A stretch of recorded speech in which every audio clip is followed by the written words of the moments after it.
Hi, welcome back. Now we're going to start looking at the spelling rules of Spanish. In this video, we're going to cover some consonant sounds and spellings. In the next video, we'll finish up consonants, and then in the following two videos, we will work on vowels in Spanish. Okay, let's get started. So, starting out with the consonants in Spanish, I'm going to set this up as the sound, spelling, and examples.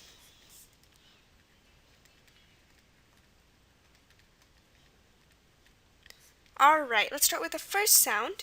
So, I'm going to write the dictionary diacritic up here in the sound.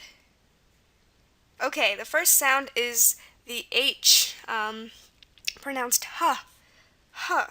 And in Spanish, it's going to be spelled with a J all the time. And you probably know this if you speak Spanish or take Spanish at school, or even if you don't, because this is a very common feature of Spanish, is that the J represents the H sound, which is huh. And there's a lot of examples. Aparejo is one. Jicama is another. And this is going to happen 99% of the time in Spanish. I'm thinking there's really few words that use either the actual letter H or a G for the H sound in Spanish, and the thing with that is it probably passed through another language while coming to English, or it's just one of those exceptions. So it'd be best for you to learn those, and if you have no idea and you guessed a J, you'd be right most of the time. So, J for H most of the time in Spanish. So, J for the H sound, as we see in Aparejo and Jicama. Okay, next sound. Let me change the color here, make it more interesting. The sound is ya, ya, and most of you probably know that Spanish will utilize an LL, a double L, for this ya sound. In Spanish, LL is seen as a single letter or a single sound, and that's why double L is widely used. Examples are tortilla, and triado. The thing is, sometimes with LL is that words have alternate pronunciations that have the L sound in it, like quadrilla is also pronounced quadrilia. So if you ask for the alternate pronunciation, you can be sure that there's an L, because sometimes the spelling is just going to be an I. And this does not happen often. It happens because an I followed by another vowel sound usually sounds like there's a Y sound, like teniente. Really, it's like teniente, but if you say it fast, it's like teniente, and that sounds like a Y sound. So, couple examples where it's just going to be an I and not LL. Like I said, there's not a lot of words like that. Papiamento is another one. Papiamento. So there's a few examples where it's not LL, but most of the time it's going to be LL.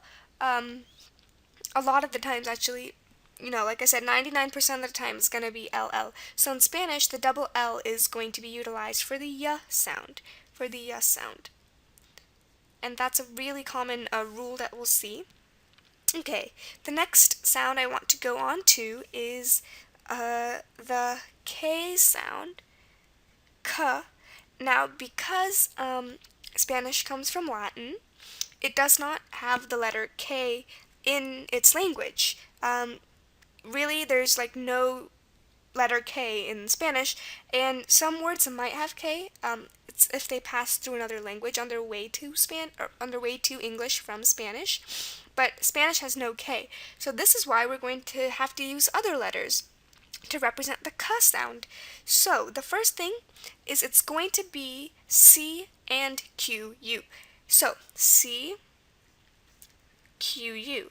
The good thing about Spanish is that we know exactly where to use each one. C, it's going to be used before an A or an O or a U, because the C still stays hard in front of A, O, or U. If C is before E or I, it becomes soft, like the S sound. So in Spanish, the K is going to be C if it's before A, O, or U, like ah sound or O sound or oo sound, because you know the C is still going to stay hard.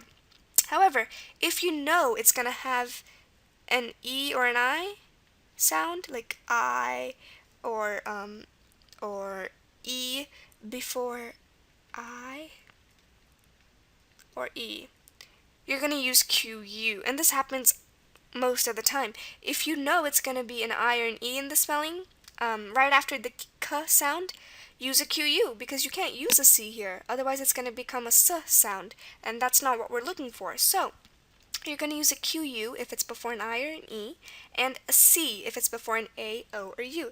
Examples would be cacao, cacao for the C, Cordovan is another one. So you see the C in front of the O, C's in front of the A's. So that's when you're going to use it. Cuchifrito is one with the U. Cuchifrito with the U. Okay? So if it's a O, or U, you're going to use the C to represent the K sound. If it's an I or an E, you're going to use QU. And here's an example. Kia Kia. See, following the K sound is Ia, so you know it's going to be IA. And we'll talk about this more when we do vowels. But you know this is going to be an I, so you can't use a C, otherwise it'd be Sia Sia. And that would not give us the Kia Kia that we're looking for. So you would use a QU here. Quesadilla is another example. Here it's an E. Can't have a C, it'd be quesadilla. We can't have that. We need the QU here. Okay. Another example with I is coquina. And like I said, this is going to work most of the time.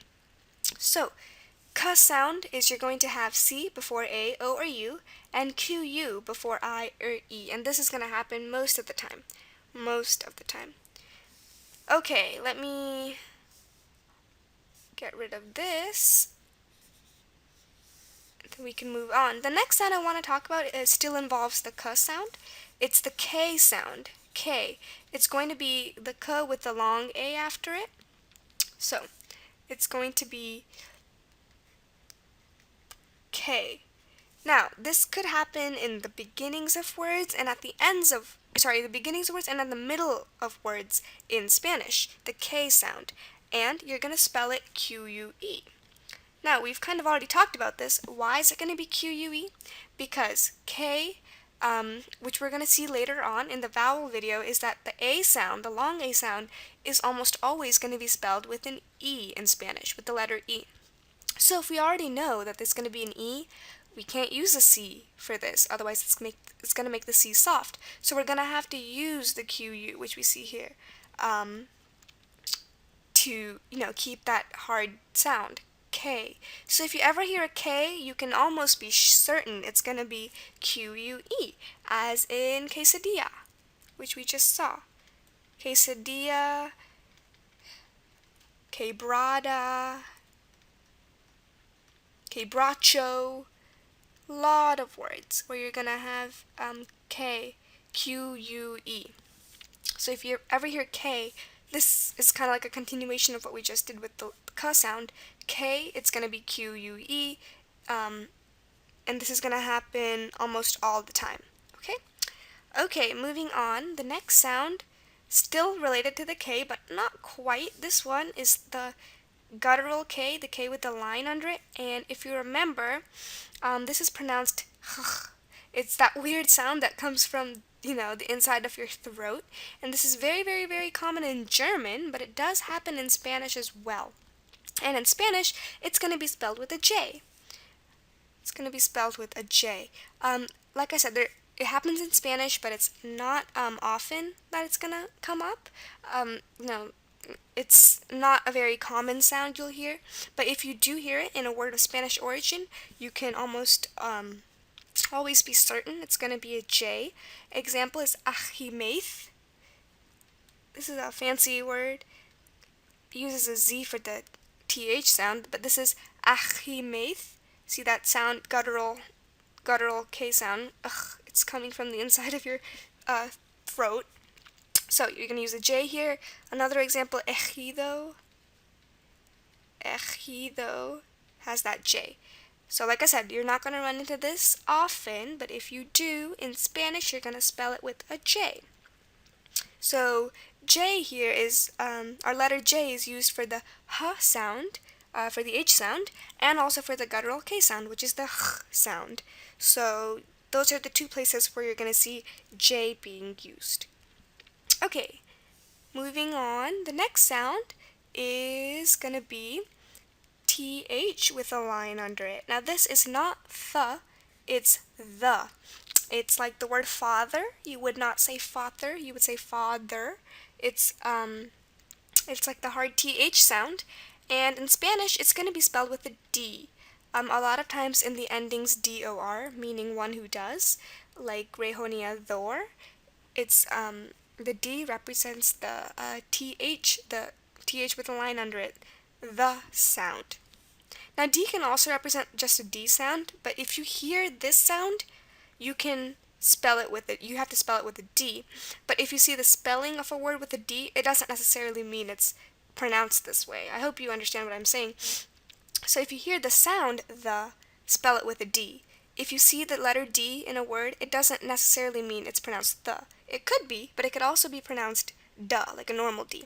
But anyways, if you hear the, use a D. Examples are caudillo, caudillo, or parador, actually parador. Got the D here. So you hear the in this, caudillo, parador. Okay. Alright, so that covers that, and we have one more sound to cover, which is the W sound, wa.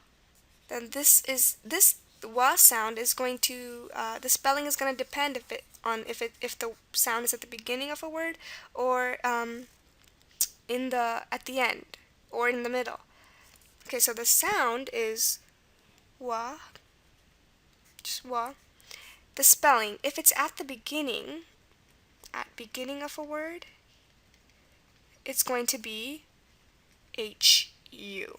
If it's in the middle, it's going to be U plus whatever vowel sound you have. Whatever vowel sound comes next. And let me elaborate on this by using some examples. Alright, let's use some examples. At the beginning, it's going to be HU, as in huerta, and we peel. So the W is just represented by the HU, and the next vowel is whatever sound comes after. Here you have the air, and in Spanish, is going to be used with, an E is going to represent the S, so you have the E right after the HU. Here it's we peel, the E sound here. In Spanish, I is going to represent that. So it's normal. So you're just going to have the HU for the W, and then you're going to have whatever vowel sound you have following that, right after that. If it's in the middle of the word, if the W is in the middle, you're going to start out with the U. You're not going to have that silent H at the beginning, but basically it's the same thing as this. You're going to have the U, but then you're going to have whatever vowel sound comes next, as we see here with the E and the I. So an example is in guayabera. Let me write guayabera. We have the U for the W, and because this is in Spanish, the A is represented by the A, so then we have the A after. So it's going to be represented, the guaya sound is going to be UA, guayabera. You have the U for the wa sound, and then whichever vowel sound comes next. A, so we're going to spell it with an A. Another example is pañuelo.